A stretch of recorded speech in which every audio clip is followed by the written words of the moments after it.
Buenas, mi nombre es Marimar y soy una de las profesoras del área de educación. Si has llegado hasta aquí en tu estudio es porque has visto ya bastantes clases en directos sobre cómo tienes que trabajar la programación didáctica.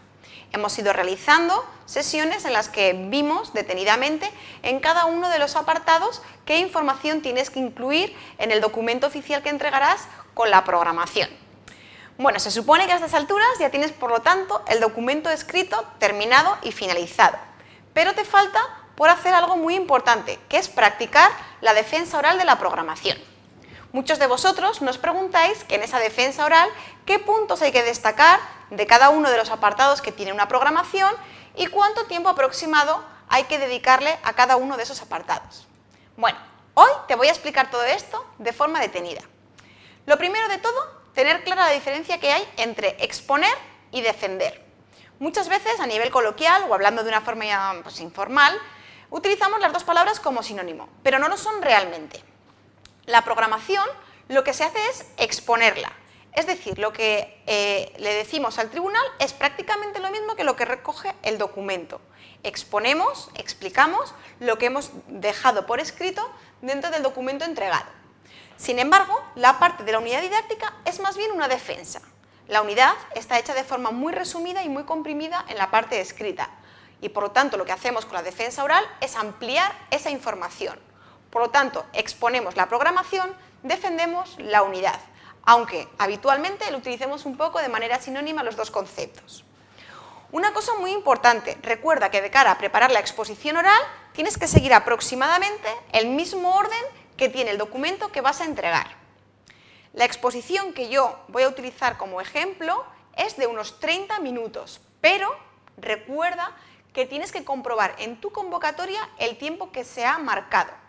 Hay comunidades que para la exposición de la programación pueden dar 20 minutos, en otras 45, es decir, el tiempo varía en función de las comunidades, por lo tanto, comprueba el tiempo de tu comunidad. Yo como ejemplo me voy a basar en una exposición de 30 minutos.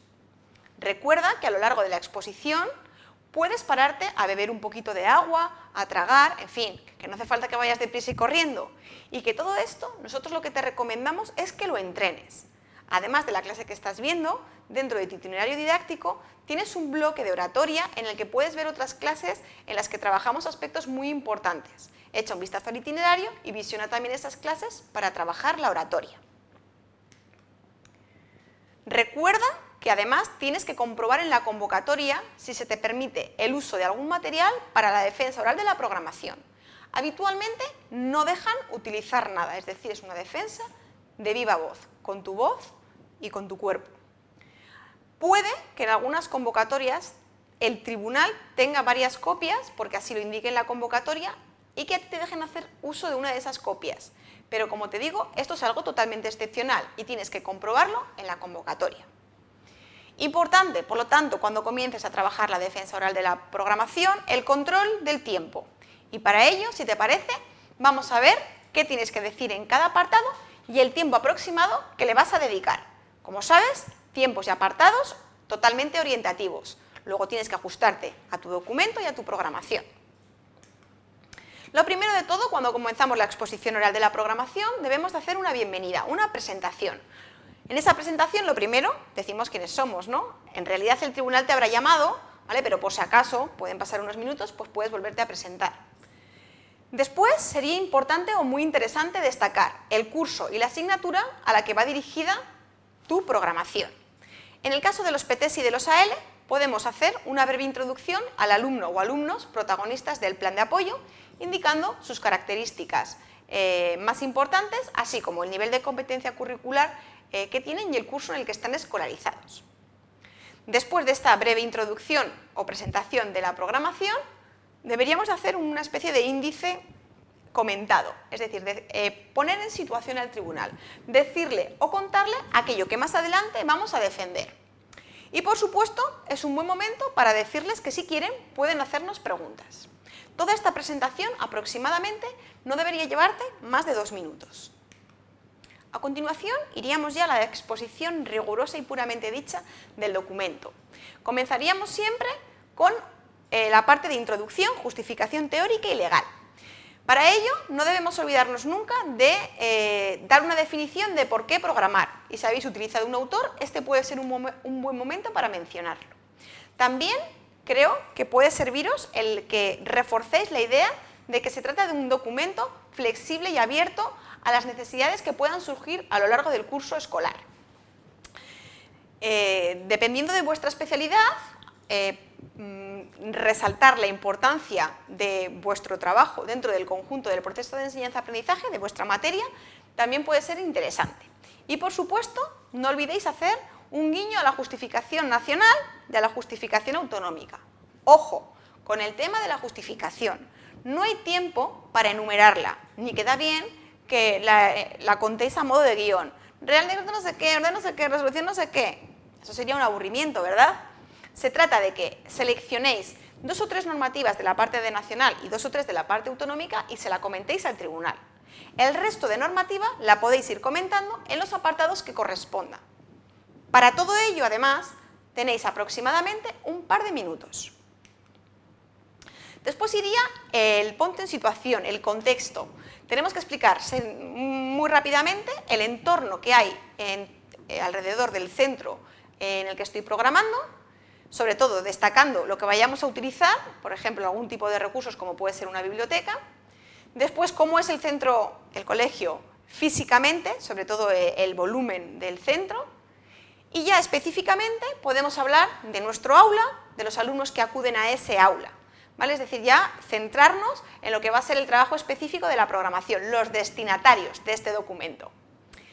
Esto podríamos decir que sería la parte prioritaria de este apartado dentro de la exposición. Después, si queréis, ¿vale?, podéis hacer 2 guiños. Uno, a las características evolutivas, podríamos nombrar, por ejemplo, a Piaget y el estadio en el que se encontrarían según este autor y poco más, ¿vale? Y un pequeño guiño a la importancia de la comunicación a nivel de centro de todos los docentes, ¿vale?, y con las familias. Estos 2 últimos puntos muy brevemente. En el caso de PTs y AL, solo para PTs y AL, este es el momento en el que presentáis de forma detenida al alumno o alumnos protagonistas del plan de apoyo. Muy importante que os detengáis a hablar de sus necesidades específicas, del curso en el que está escolarizado, de su nivel de competencia curricular y de las materias que tiene adaptadas. ¿De acuerdo? Por lo tanto, en este punto destacamos una breve contextualización del entorno y del propio centro, una definición más específica del aula y de los alumnos, y después, muy brevemente, las características evolutivas y la coordinación. Seguidamente comenzamos ya con uno de los puntos que empiezan a ser más estratégicos, el punto de las competencias clave. En este punto, muy sencillo. Primero, justificación legal. Las competencias clave se regulan a nivel nacional en, y a nivel autonómico en, pum, y lo digo. Y después, cogemos. No podemos definir todas las competencias ni ejemplificar todas. Es una barbaridad y sería imposible e inviable por cuestión de tiempo. Por lo tanto, podemos seleccionar de esas competencias 2 que nos gusten porque se relacionan más con lo que voy a trabajar en el conjunto de las unidades y ejemplificarlas. Se trata de que el tribunal vea que sabemos claramente que es una competencia clave, qué objetivo tienen, qué importancia tienen dentro de nuestra ley educativa y, sobre todo, que ejemplifiquemos, que digamos, vale, esto es para todos, pero esto solo para mis alumnos. Recordad que siempre que podáis tenéis que llevar vuestra exposición oral a vuestros alumnos, ¿de acuerdo? Que no parezca un documento genérico. Después empezaríamos con el punto de objetivos. Punto clave dentro del documento. Los objetivos, los contenidos, las actividades y los criterios de evaluación marcan la coherencia interna del documento. ¿Cómo empezamos el punto de objetivos? Pues con la justificación legal. Si tenéis tiempo para citar la nacional y la autonómica, bien. Si no, con la autonómica, la que realmente estéis utilizando, suficiente. La parte de normativa puede ser algo muy breve y después sí que tendréis que intentar centraros en la parte de los objetivos didácticos, destacando los más importantes. Lo mismo, ¿vale? No podemos citar los objetivos a modo de guión. Eso sería un aburrimiento.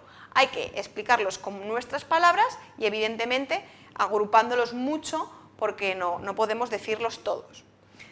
Desde luego, en este punto sí que puede resultar muy interesante y puede ser algo que os diferencie del resto de opositores el indicar qué relación existe entre esos objetivos didácticos y los objetivos marcados en la normativa legal, ¿vale?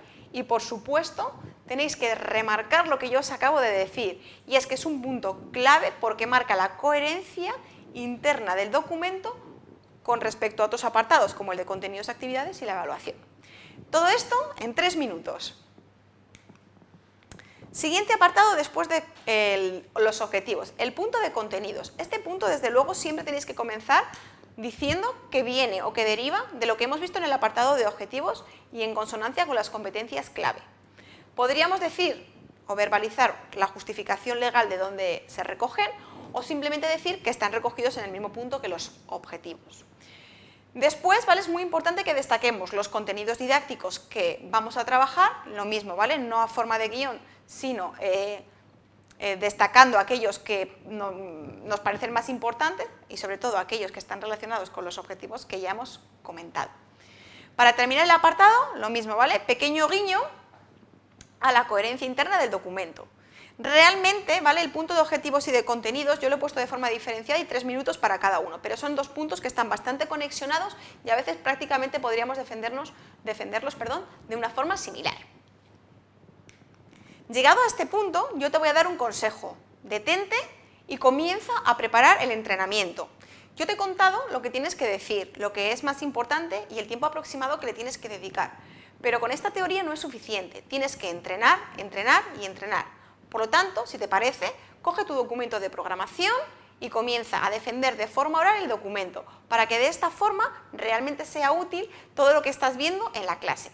Por lo tanto, comienza el entrenamiento desde la portada hasta los contenidos y en la próxima clase vemos el resto de apartados. ¡Hasta pronto!